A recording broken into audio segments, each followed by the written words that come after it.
Yes, I'm Ben Bowling. I'm a Professor of Criminology and Criminal Justice here at King's College London in the Dixon Poon School of Law, and I'm the Vice Dean of the faculty.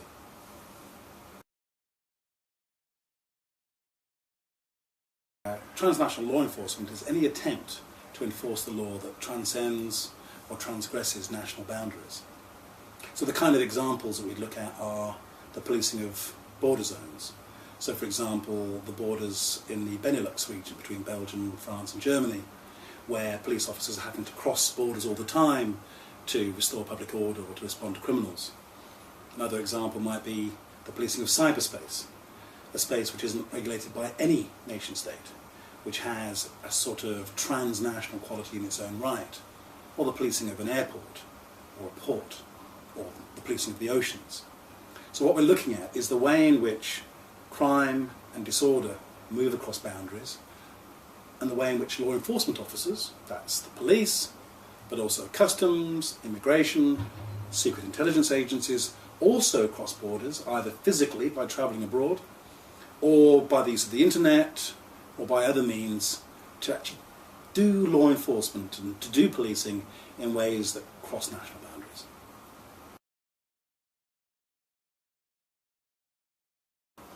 If we look at policing and law enforcement historically, you see that they're very much tied to the nation state. So police work almost always was accountable to some local or national authority.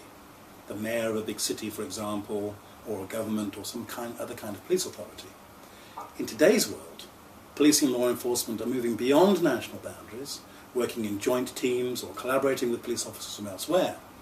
And so that raises all kinds of fascinating and important questions in today's society about how do these police officers work together? How do they share information?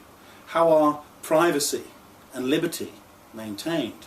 How are the police to be held to account in a world where the police are no longer working within the confines of the state and are working across national boundaries?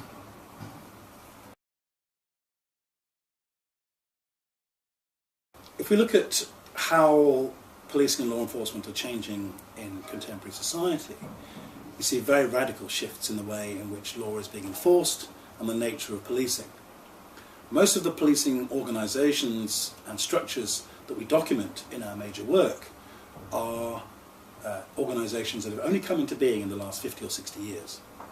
And although transnational policing can be found 150 years ago, or can be found in the formation of Interpol in the 1920s, in many ways, for example, the role of the United Nations or the International Criminal Court, the work of the UN police working in fragile states, the work of the World Customs Organization, all of those are developments which have only really been occurring over the last couple of decades.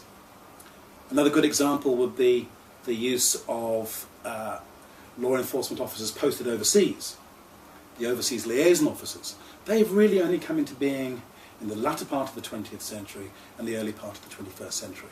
So what we're seeing is shifts in law enforcement, changes in policing that are happening in ways that are unprecedented and are brand new and novel and really require new thinking, new research.